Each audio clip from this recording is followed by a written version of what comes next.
AITA for not inviting my father to my wedding because he told me I wasn't his daughter anymore. So, here I am, almost 29, and I'll be getting married next month. Exciting, right? Except, I didn't invite my dad, and now he's suddenly trying to get in touch, wanting to fix things.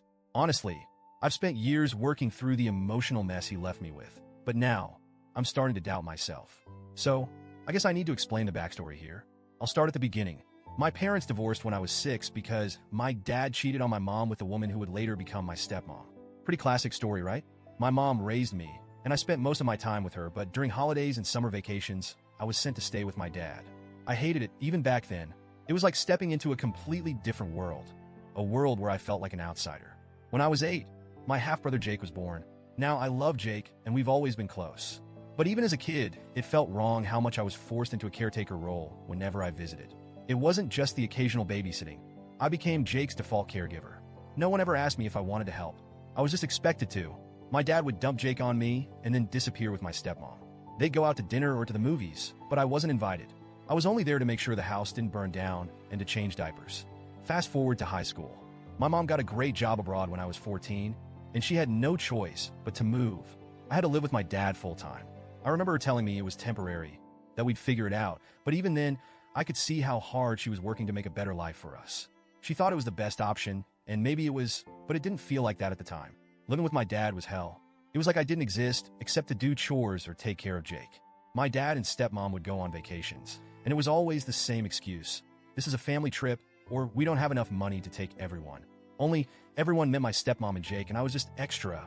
The worst was when I was 14. My dad told me they were planning a family trip to Disney. I was thrilled, thinking maybe this time I get to go.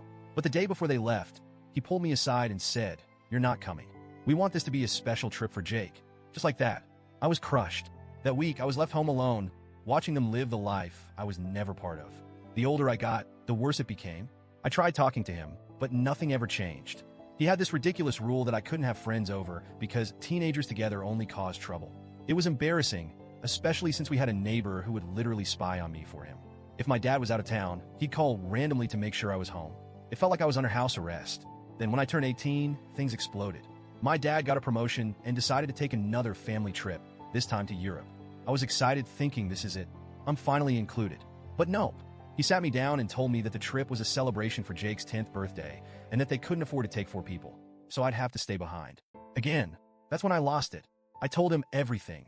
How unfair it was, how hurt I'd been all these years, how he treated me like a burden.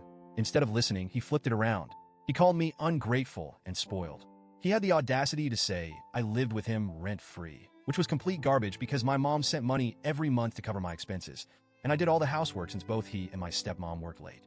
It all escalated, and he ended the argument by kicking me out of the house. He said, "You're no longer part of this family. You're not even my daughter anymore." He literally threw me out and dumped my things on the sidewalk. I had nowhere to go. I was devastated, and I spent the night at my friend's house. Her parents helped me pick up the pieces, literally. The next day, I went back thinking maybe he'd calm down, but nope. My things were still out on the curb, and some of it had even been thrown in the trash. The only thing that kept me from breaking down completely was my stepmom. She wasn't a bad person. She saved a few things for me and handed them over when I showed up. I guess she felt bad, but she was too passive to ever stand up to my dad. After that, we didn't speak. The only time I heard from him was a month later when he called to yell at me because my mom stopped sending him money for me. That was it. I was on my own. Thankfully, I got into a good college out of state and met my fiancé, Mark, during my first semester. He's been my rock through everything. I threw myself into school and my relationship, and honestly, I've built a good life without my dad. But here's the kicker. A few months ago, when Mark proposed, I guess someone told my dad about the engagement. He messaged me out of the blue on Instagram, acting all excited, like nothing had ever happened. He said he couldn't wait to walk me down the aisle and help out with the wedding. I was floored. Like, did he really think he could just waltz back into my life after everything he'd done? I responded, telling him that my stepdad would be walking me down the aisle and that the wedding was small just for close family. Then I blocked him. I expected some kind of blowback, insults, angry messages, but instead I got a letter. And guess who delivered it? Jake. He's the only one from my dad's side that I've kept in contact with. In the letter, my dad said he regretted everything and that after kicking me out, he felt empty. He wrote that seeing pictures of me graduating with my mom and stepdad made him realize what he'd lost. He claimed his pride kept him from reaching out sooner and that he wanted to make it right by paying for my wedding and walking me down the aisle, fulfilling the promise he made to himself when I was born. Honestly, I don't know what to think. Part of me feels like this is just too little, too late. It's been years. I've moved on. He never tried to be a father when it mattered, and now he's coming back because he's feeling guilty. It feels like a convenient time for him to want redemption when the spotlight is on me. I don't need his money, and I don't want him at my wedding. But still, I can't help but wonder, am I being too harsh? Mark and my friends say I'm right to stand my ground, but I can't shake the feeling that maybe I'm missing something. Maybe I should give him a chance? I don't know. AITA for not inviting him to my wedding?